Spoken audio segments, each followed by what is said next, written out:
اور فراز چاہیے کتنی محبتیں تجھے، ماں نے تیرے نام پہ بچوں کا نام رکھ دیا۔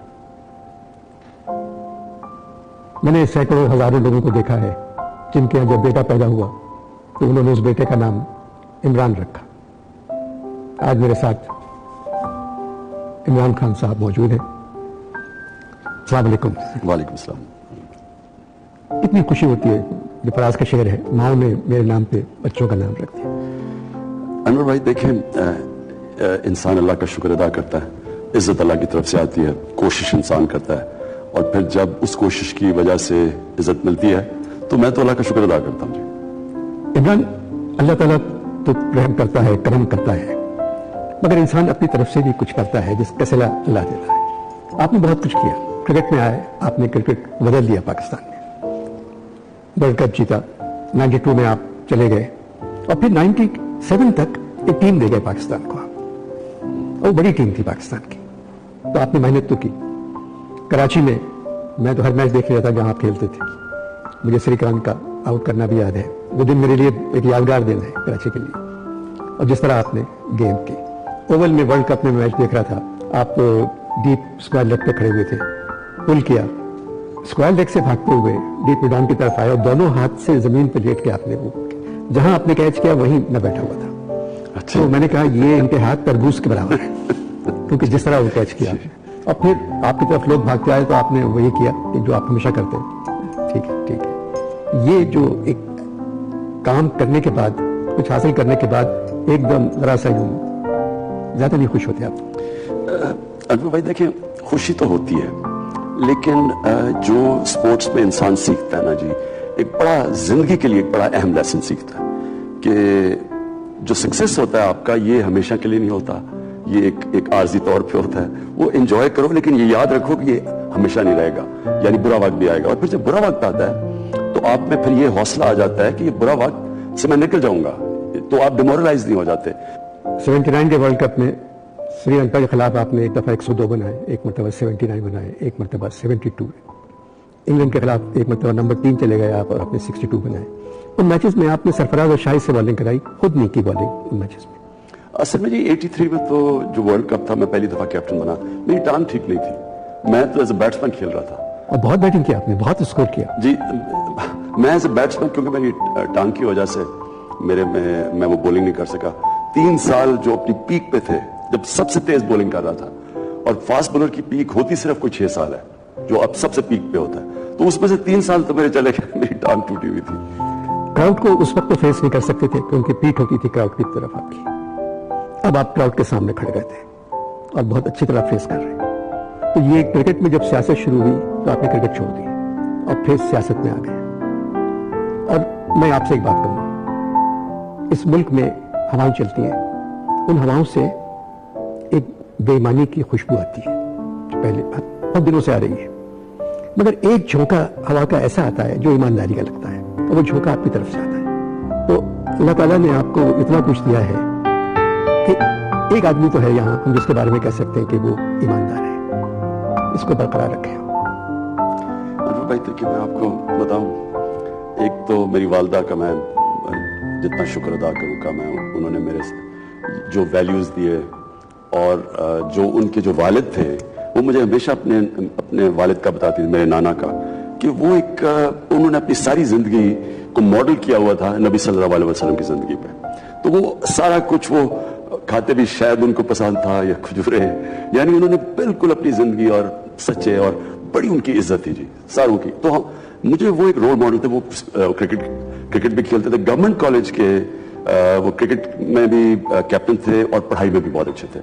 تو ہمیں شروع سے میری والدہ نے ان کا بتایا کہ ان کا کیریکٹر کیا تھا، وہ سچے آدمی تھے، اور والدہ بڑی، کیونکہ والدہ سے زیادہ انٹریکشن تھا، میرے والد کام کرتے تھے، یعنی ان سے میں بچپن میں ویسے بھی والدہ کا بہت بڑا انفلوئنس ہوتا ہے، اور اس لیے میں سمجھتا ہوں کہ ماں کا رول بہت امپورٹنٹ ہے معاشرے میں، مغربی معاشرے کو بڑا نقصان پہنچا کہ ماں کے رول کو انہوں نے ڈی ویلیو کیا۔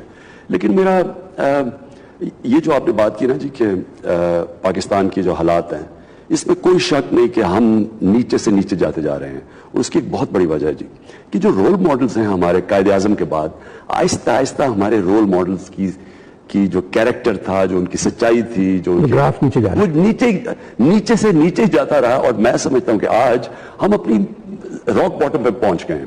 یعنی جس طرح کے لوگ آج حکومت میں ہیں اور جو ان کے کیریکٹر ہیں, تو یہ نہیں کہ میں کوئی خاص کوئی ایماندار آدمی ہوں. آپ حیران ہوں گے کہ مغرب میں جن کو ہم کافر کہتے ہیں یا جو اللہ میں نہیں ہم سمجھتے ہیں, نہیں مانتے, ان کی آپ اخلاقیات اور کیریکٹر دیکھیں, وہ کوئی آپ مقابلہ ہی نہیں کر سکتے ہمارے میں اور ان میں.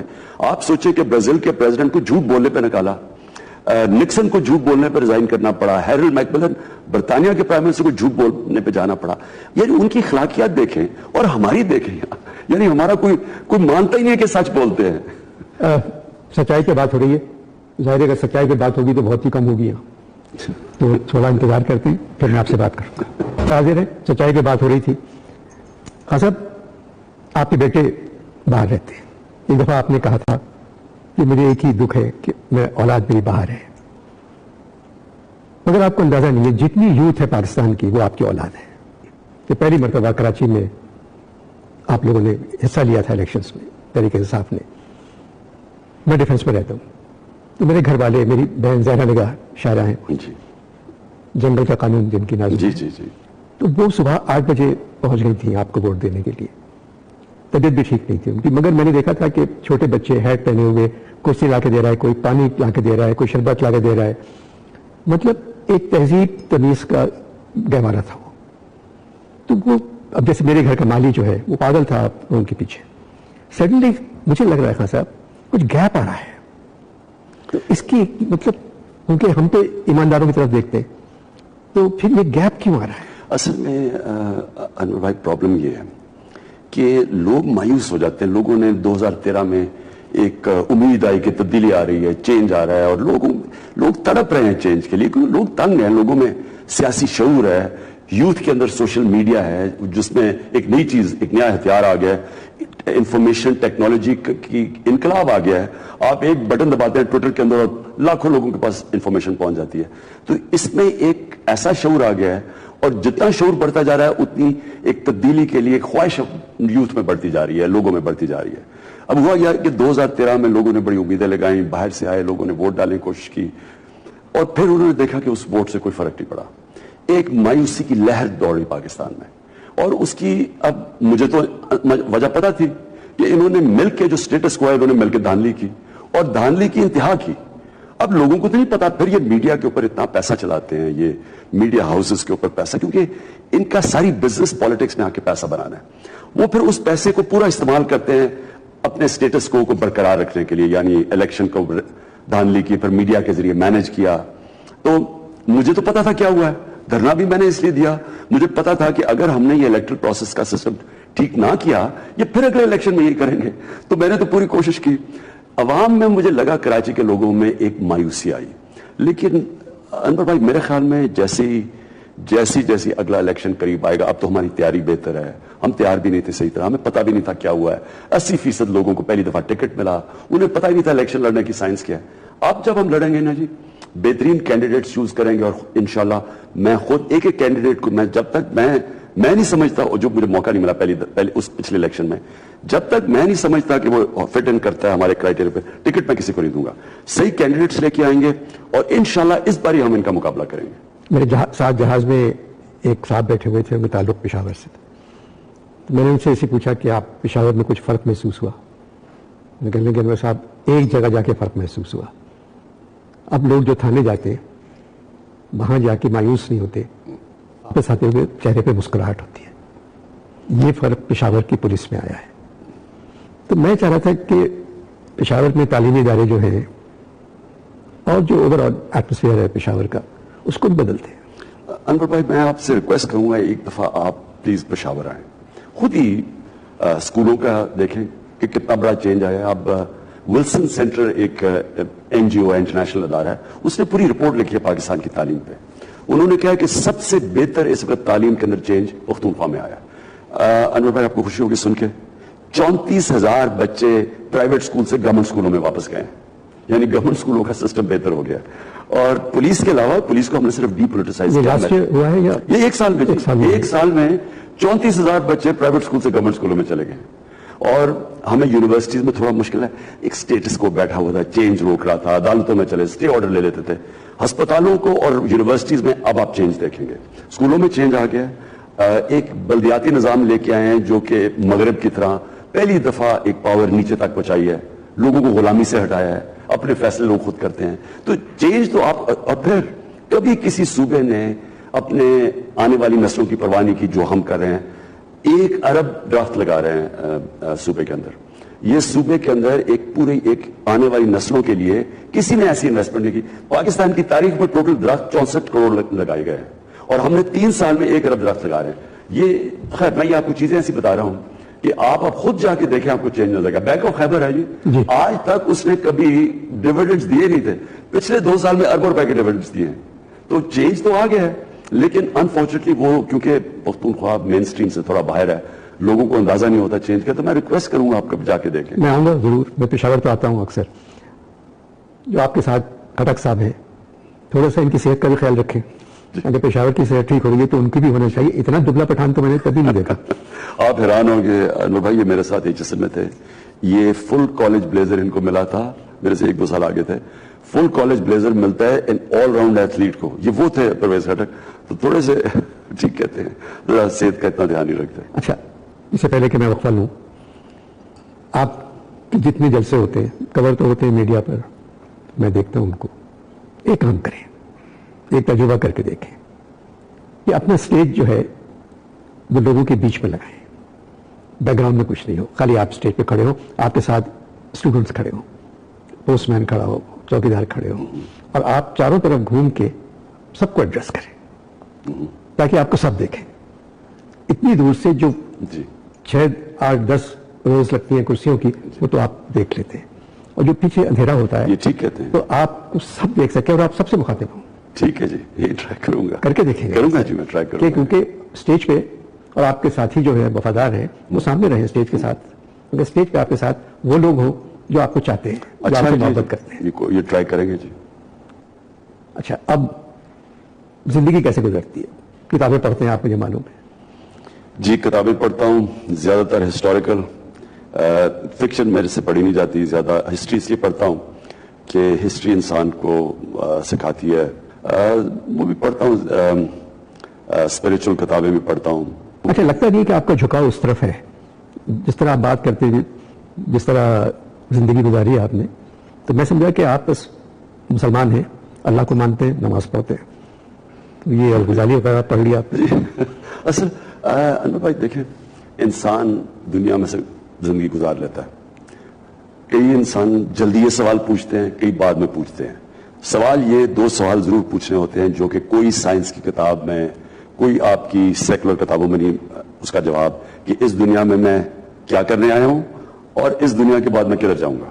یہ صرف اور صرف یہ 2 سوالوں کا جواب ہوتا ہے دین کے اندر. اور اس میں پھر جب آپ زیادہ پڑھتے ہیں, مجھے شروع میں تو علامہ اقبال کا میں نے ان کو پڑھا, اس سے متاثر ہوا, پھر میرا بہت اس میں انٹرسٹ بڑھنا شروع ہو گیا. اور کیونکہ میں مغرب میں بھی اتنا ٹائم گزارا اور میری بیوی مغرب سے تھی, میں یعنی پوری طرح اس سوسائٹی کے بیچ میں تھا, اور پھر کیونکہ آدھا سال ادھر گزارتا تھا, آدھا پاکستان میں, یہاں بھی انٹرنچ تھا. تو میں نے جب وہ دونوں معاشروں کا جائزہ لینا شروع کیا تو میں نے آہستہ آہستہ ریئلائز کیا کہ وہ آگے ہمارے سے, ان کے ادارے بہتر ہیں, ان کے ڈیموکریٹک سسٹم, ان کا انصاف کا نظام, سب سے امپورٹنٹ چیز ہے انصاف کا نظام ان کا ہمارے سے بہت سپیریئر ہے. ان کے رائٹس ہیں, پروٹیکٹڈ ہے, انسانیت ہے. ہمارا ہر چیز میں ان سے پیچھے ہے, سوائے 2 چیزوں میں. ہمارا بڑا زبردست فیملی سسٹم ہے, اور یہ اس کی بہت بڑی طاقت ہے جس کی ہمیں اہمیت اس لیے نہیں ہوتی کہ ہم نے وہ معاشرہ نہیں دیکھا جس میں فیملی سسٹم ٹوٹ چکا ہے مغرب کا. اور دوسرا, یہ جو انسان کا اللہ سے تعلق ہے یہ ادھر ختم ہوتا گیا ہے. یہاں عموماً ہماری جس سوسائٹی میں پھرتا تھا اس پہ تو کم ہے, لیکن مجھے کیونکہ ٹریولنگ کا بڑا یہ ٹریکنگ کا شوق ہے, پہاڑوں پہ, جنگلوں میں, سارا پاکستان میں پھرا ہوا ہوں, تو میں یہ گاؤں کے اندر عام لوگوں کی جو زندگی دیکھتا تھا, ان کی زندگی میں ایک ایکسپٹڈ فیکٹ ہے کہ ایک اللہ ہے, آخرت ہے. تو ان کی زندگی, اس کی وجہ سے میں نے دیکھا کہ وہ بڑی مشکلوں کا بڑے آرام سے سامنا کرتے ہیں. ان کی زندگی میں ایک سکون ہے. اور جو مغرب میں نے دیکھا ہے, آپ یقین کریں کہ میں اسٹیٹسٹکس پڑھ رہا تھا, میں بھی جو لوگوں کو جانتا ہوں 70% لوگ سائیکائٹرسٹ کے پاس جاتے ہیں, جی 70%. اور میں دوسری اسٹیٹسٹک پڑھ رہا تھا کہ جو سب سے خوشحال ملک ہیں, برطانیہ ہیں, اسکینڈینیویا ہیں, ادھر ڈپریشن کی جو کاسٹ ہے, جو ڈپریشن کا کاسٹ ہے, وہ ہمارا اینوئل بجٹ سے زیادہ ہے. اس لیے یہ میں گاؤں میں جان جاتا تھا اوپر, ان میں یہ نہیں تھا, فیملی سسٹم تھا. تو میں نے پھر دونوں جائزہ لینا شروع کیا, تو مجھے علامہ اقبال کی اس لیے سمجھ آئی کہ علامہ اقبال وہ اسکالر تھے جنہوں نے اپنی دین کی بھی اسٹڈی تھی, اپنا کلچر کی بھی تھی, تاریخ کی بھی تھی, اسلام کی, اور پھر مغرب کے بھی انہوں نے اسکالرس کو اسٹڈی کیا, اور پھر انہوں نے اوریجنل تھنکنگ لے کے آئے جو ابھی ہے نہیں. یا ہمیں مغرب کے غلام بن جاتے ہیں یا ہم اپنی سمجھتے ہیں. مگر اقبال نے پھر یہ بھی کہا کہ یہ جہاں جب جہاں ہے نہ قفس نہ آشیانہ. علامہ نے کہا یہ دونوں چیزیں نہیں ہیں اس دنیا میں, نہ آشیانہ ہے نہ قفس ہے. You have to struggle. Struggle تجھے قرآن میں لکھا ہوا اللہ نے کہ میں نے تمہیں بنایا اسٹرگل کے لیے. اسٹرگل اصل میں انور بھائی انسان کو بناتی اسٹرگل ہے. آپ کا جسم اللہ نے بنایا کہ آپ اسٹرگل جس دن چھوڑتے ہیں جس دن ڈکے کر جاتا ہے. جو ذہن ہے جتنے آپ چیلنجز اس کے اوپر دیتے رہتے ہیں اتنا ہی وہ اللہ نے جو پوٹینشیل دیا وہ نکلتا جاتا ہے. لیکن جی میں آپ کو اپنا بتاؤں, میرے میں کوئی خاص ٹیلنٹ نہیں تھا, میرے سے زیادہ ٹیلنٹڈ لوگ بھی تھے, میرے سے زیادہ عقل مند لوگ تھے, لیکن میں نے آہستہ آہستہ ریئلائز کیا جو میرے میں ایک کوالٹی تھی جس کی وجہ سے میں آگے بڑھتا رہا, وہ یہ تھا کہ میں ایک جگہ پہ پہنچتا تھا پھر اپنے آپ کو بڑا ٹارگٹ سیٹ کر دیتا تھا, پھر ادھر پہنچتا تھا پھر اور بڑا ٹارگٹ. تو میں کبھی رکتا نہیں تھا, میں اپنے آپ کو بڑے ٹارگٹ سیٹ کرتا تھا کہ پاکستان ٹیم میں آنا ہے, پھر پاکستان کا بیسٹ آل راؤنڈر بننا ہے, پھر دنیا کا بیسٹ بننا ہے, پھر کیپٹن بنا پاکستان کو بیسٹ ٹیم بنانا ہے, پھر ہاسپٹل بنانا ہے جو کہ کینسر کا وہ بھی اور بہترین ہاسپٹل بھی اور غریبوں کا بھی مفت علاج کرے, پھر یونیورسٹی بنانی ہے پاکستان میں, پھر ایک ایسی پارٹی بنانی. آپ ٹارگیٹس کی بات کر رہے ہیں اور ٹارگیٹ بڑھتے جا رہے ہیں. ایک وقفہ لیتے پھر میں بات کروں گا, وقفے کے بعد ہم پھر حاضر ہیں. آپ ٹارگیٹ کی بات کر رہے تھے, تو یہ چینلز کا بھی ایک ٹارگیٹ ہوتا ہے کہ اتنے پیسے مل جائیں کسی پروگرام سے. دنیا دیکھ لیا آپ نے, آپ ہر جگہ گئے, یہ رائمنڈ بھی جاننا چاہ رہے ہیں. اصل میں جی پرابلم کیا دیکھا نہیں اب تک؟ دیکھا اپنے سامنے, دیکھا ہے تو پھر دوبارہ جانا چاہ رہے ہیں. اپنے سامنے اس کو بلڈ اپ ہوتے دیکھا کہ کیسے اس غریب قوم کے ٹیکس کے پیسے سے سڑکیں بنی ہیں, ٹھیک ہے یہ بات کہتے ہیں سارا کچھ گیا. تو جا اس لیے رہے ہیں انور بھائی, بات یہ ہے کہ ایک لیڈر کو, ایک ڈیموکریٹک ملک کے لیڈر کو جواب دینا پڑتا ہے اپنی قوم کو. کوئی بھی ڈیموکریسی کے اندر لیڈر یہ نہیں کہہ سکتا کہ میں بادشاہ ہوں, میں جو مرضی کروں, میں قانون توڑوں, میں جواب دے دوں. آپ تو خود بھی لیڈر ہیں, آپ نے خود کہہ دیا کہ احتساب میرا بھی کر لیں اور ساتھ کرے میرا, حالانکہ میرا نام پیناما میں نہیں آیا, میرا اور اکٹھا کرے. لیکن یہ نہیں کر سکتے نواز شریف کہ جی احتساب ہوگا تو میں فیصلے کروں گا کس قانون کے تحت میرا احتساب ہوگا, اور پھر جواب بھی نہیں دیتے اسمبلی کو بھی نہیں, اور جو دیتے ہیں وہ غلط بیانی کرتے ہیں. تو یہ ایک ڈیموکریسی کے اندر آپ پرامن احتجاج ہر دنیا کی ڈیموکریسی میں ہوتا ہے. جب آپ کو انصاف نہیں ملتا, یہ آپ کا حق ہوتا ہے کہ آپ پرامن احتجاج کریں. تو وہی کر رہا ہوں. تو میں نے کلپ دیکھی تھی, سونیا صاحب کسی سے کہہ رہے تھے گورے سے کہ میں نے تو ان سے کہا ہے پالیٹکس میں آئے, میں نے آفر کی ہے عمران کو جوائن کریں پارٹی کو, تو آپ نے ہنس کے جواب دے دیا تھا کچھ. جی وہ ورلڈ کپ کی بات تھا جب ہم جیت کے آئے تھے. اصل میں میرا جی پالیٹکس میں کبھی آنے کا, اس وقت بھی پلیٹ میں کچھ کھا رہے تھے. جی ورلڈ کپ کی بات ہے, انہوں نے ریسپشن دی ہوئی تھی ورلڈ کپ جیتنے کے بعد. میاں صاحب پرائم منسٹر تھے. اصل میں جی میں پالیٹکس میں کبھی نہیں آنا چاہتا تھا, میرے اور پلان تھے. میں چاہتا تھا اسکول بناؤں, یونیورسٹی, وہ پھر بھی یونیورسٹی بنائی ہے لیکن اور بڑے پیمانے پہ. لیکن میں نے آہستہ آہستہ ریئلائز کیا کہ یہاں عمران خان کے لیے تو بڑی آسان زندگی ہے, سب چیزیں ہیں, نہ بھی کوئی کام کرے تو آرام سے زندگی گزار سکتا ہے. لیکن میں نے ریئلائز کیا کہ معاشرے میں جب تک ہم سوشو اکنامک جسٹس کے لیے نہیں لڑیں گے, یہ معاشرہ آہستہ آہستہ تباہی کی طرف اس لیے جائے گا کہ چھوٹا سا طبقہ امیر ہو جائے گا اور ایک غریبوں کے سمندر کے اندر ایک جزیرہ ہوگا امیروں کا. اور یہ ایک ظلم کا نظام ہے. اور جو میں مقصد سمجھوں انسان کا اس زندگی میں آنے کا, وہ مقصد ہی اللہ نے ہمیں کہا کہ انصاف قائم کرو, تو انصاف کے لیے لڑو. اکیلے آدمی کیا کر سکتا ہے؟ اصل میں جی اکیلا آدمی بھی بہت ہوتا ہے, ہم اپنے آپ کو انڈر ایسٹیمیٹ کرتے ہیں. اکیلے ہی سارے شروع ہوتے ہیں. ہمارے نبی صلی اللہ علیہ وسلم بھی اکیلے شروع ہوئے تھے, تھوڑے سے 4-5 لوگوں کے ساتھ. مدد مجروح کا شعر ہے یہی, میں اکیلے ہی چلا تھا جانب منزل مگر لوگ ساتھ آتے گئے اور کارواں بنتا گیا. ایسے تو وہ کارواں آپ کا بن رہا ہے اب تو ماشاءاللہ جی اتنا بڑا کاروان ہے. 15 سال تو میں تھوڑے سے لوگوں کے ساتھ تھا, پچھلے 4-5 سال میں تو ماشاءاللہ ایک بہت بڑی پارٹی بن گئی ہے. لیکن یہ لوگوں کو میں کہنا چاہتا ہوں کہ یہ کبھی نہ سمجھا کریں کہ میں اکیلا ہوں اور میں کچھ بھی نہیں کر سکتا اور میں بے بس ہوں. ہمیشہ انسان جب اپنے آپ کو ایگزرٹ کرتا ہے, اسٹرگل کرتا ہے, تو اللہ پھر طاقت دیتا ہے اس کے اندر. اور سارے یہ ہیں, منڈیلا ان کی آپ ساری تاریخ سن لیں, گاندھی کی, منڈیلا کی, قائد اعظم کی. یہ قائد اعظم دل برداشتہ ہو کے انگلینڈ چلے گئے تھے ایک وقت پہ, پھر واپس بھی آئے, پھر ایک سیٹ ملی. تو اسٹرگل تو ہوتی ایسے ہے جی, ایک آدمی یا 2 آدمی شروع کرتے ہیں اور پھر ان کے ساتھ ہجوم جمع. جتنے آپ یوتھ میں پاپولر ہیں اتنے ہی آپ فلمی ستاروں میں پاپولر ہیں, تو ان کا یوتھ سے کوئی تعلق ہی نہیں. اس کی کیا وجہ ہے؟ آپ فلمیں تو دیکھتے نہیں پاکستانی. اصل میں جی اب تو خیر بالکل ہی, پہلے تو دیکھتا تھا شروع میں اکیلے جی فلمیں دیکھا کرتا تھا, لیکن اب مجھے ٹائم نہیں ملتا دیکھنے کا. لیکن کرکٹ کی وجہ سے ملاقات ہوتی تھی, ہندوستان جاتے تھے, وہ ان کی ساری فلم انڈسٹری کرکٹ کی شوقین ہوتی تھی, تو تب سے پاکستان کی, بلکہ پاکستان آپ شرمیلے تھے. ہاں آپ یقین کریں جی, میرے لیے تو 11 کھلاڑیوں کو تقریر کرنا مشکل ہوتا تھا شروع میں. جب انہوں نے, مجھے کبھی بھولتا نہیں, ورلڈ کپ جب ہم جیتے تو میرے ذہن میں بھی نہیں تھا کہ مجھے تقریر کروں گا. 90,000 لوگ, اسٹیڈیم بھرا ہوا, اور اس نے مائک میرے ہاتھ میں پکڑا دیا, مجھے پتا بھی نہیں میں نے کیا کہا تھا. تو بہرحال ہاں میرے لیے بڑا مشکل تھا تقریر کرنا لوگوں میں, پبلک میں آکورڈ فیل کرتا تھا. ایک خواب تو آپ کا پورا ہوا کہ آپ نے والدہ کے نام سے ایک 2 ہاسپٹل, بلکہ پشاور میں, کراچی میں زمین اور شروع ہو گیا جی انشاءاللہ کراچی میں. یونیورسٹیز وغیرہ کی طرف دھیان نہیں گیا, کالجز, یونیورسٹی؟ جی نمل یونیورسٹی ہم نے شروع کی ہے, پہلی دیہات کے اندر پرائیویٹ سیکٹر یونیورسٹی پہلی دیہات میں بنی ہے. 90% بچے مفت تعلیم لے رہے ہیں, اور بریڈفورڈ یونیورسٹی کی ڈگری جو کہ 2.5 کروڑ کی کم از کم پڑھے ان کو اگر وہاں جا کے لیں, اور 75% بچے اردو میڈیم اسکولوں سے ہیں اور ڈگری لے رہے ہیں ٹیکنیکل بریڈفورڈ کی. یہ چھوٹی ابھی شروع کی. میرا اصل میں جی یہ پیشن, میرا یہ یونیورسٹی ہے. میرا آہستہ میری سوچ یہ ہے کہ پاکستان کی آکسفورڈ یونیورسٹی بنے. کیونکہ اس ملک میں جو اپنے آپ کو بعض وقت میں گلٹی فیل کرتا ہوں کہ میں 50-55 سال سے ٹیلی ویژن پہ آ کے لوگوں کو ہنسا رہا ہوں, خوش کر رہا ہوں. مجھے تعلیم کے میدان میں جانا چاہیے تھا, مجھے بچوں کو پڑھانا چاہیے تھا. میں تقریباً 5 سال سے ہر گلگت سے لے کے گوادر تک ٹریول کرتا ہوں, اور ان بچوں کو اسکولوں میں جن کو ضرورت ہے کسی چیز کی, وہ ایک ملٹی نیشنل کمپنی کی طرف سے میں ان کو دے دیتا ہوں.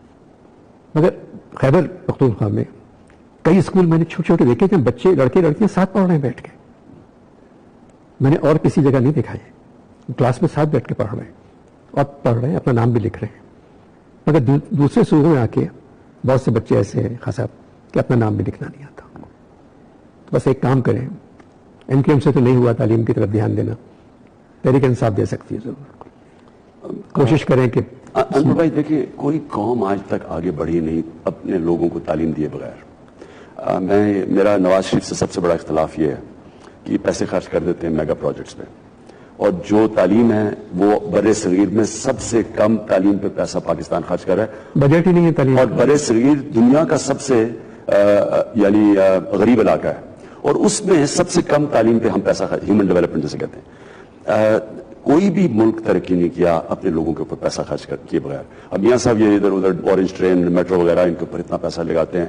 آپ سوچیں کہ جاپان اور جرمنی 2nd ورلڈ وار میں بالکل تباہ ہو چکے تھے, ایک ان کی میٹرو نہیں کھڑی تھی, ایک پل نہیں تھا, ایک سڑک نہیں رہ گئی تھی, لیکن 10-10 سال میں کھڑے ہو گئے پھر سے, کیونکہ لوگوں میں انویسٹ ہوا تھا. انسانوں کے اوپر جب انویسٹمنٹ کرتے ہیں وہ قوم کبھی نہیں نیچے جا سکتی. آپ یہ کہ پل ٹوٹ جائے, زلزلہ آ جائے, پھر تو ان کی پرائرٹیز ہی غلط ہے. ہونا ہی چاہیے جی, آپ جو بات کر رہے ہیں کہ ہمارا ٹارگٹ ہی ہونا چاہیے کہ ہم نے اپنے آپ کو تعلیم دینی ہے. تو اگلا مطلب اب 18 کے الیکشنز آ رہے ہیں, تو اس میں کوئی چینجز آئیں گی آپ کی جماعت میں, کیا ہوگا؟ جب بھی الیکشن ہوتا ہے جی, اب انشاءاللہ ہماری کوشش ہے کہ پہلے تو کینڈیڈیٹس لے کے آئیں صحیح. ایک تو 2 آپ کو ذرا صرف میں مختصراً بتا دوں. ایک لوگوں کو الیکشن لڑنے کی سائنس آتی ہے, ایک لوگوں کو حکومت کرنے کی, گورننس کی سائنس آتی ہے. بدقسمتی سے جس کو جو الیکشن لڑتا ہے اس کو وہ گورننس نہیں آتی. یہ بہت بڑا پرابلم ہے ہماری پارلیمنٹری ڈیموکریسی میں. ہم نے اب سے فیصلہ کیا, جو ہمیں ایکسپیرینس ہوا پختونخوا میں, کہ ہم نے ہر صوبے کے اندر اور سینٹر میں ایک کور ایسے لوگوں کو لے کے آنا ہے جن کو گورننس کی سائنس آئے, تاکہ الیکشن بھی ہم جیتے, لیکن پھر ایسے لوگ ہوں جن کو پتا چلے کہ ملک چلانا کیسے ہے, گورننس کیا ہے. وہ بدقسمتی سے بہت بڑا پرابلم ہے. جو پولیٹیکل کلاس ہے اس کے اندر یہ سینس نہیں ہے گورننس کی. جن اداروں سے آپ کا جھگڑا ہے وہی ادارے الیکشنز میں ڈیل کرتے ہیں, تو جب آپ اتنا اوپنلی ان کے خلاف بولتے ہیں اور سچ بولتے ہیں, آپ جھوٹ نہیں بولتے, کیونکہ سچ بولنے کا فائدہ یہ ہے کہ آدمی سچ بول کے بھول جاتا ہے کیا کہا تھا. جھوٹ بول کے ساری زندگی یاد رکھنا پڑتا ہے اس کو کہ اس نے کیا کہا. تو آپ سچ بولتے ہیں, مگر کب تک آپ لڑتے رہیں گے ان اداروں سے؟ But there's a limit to everything.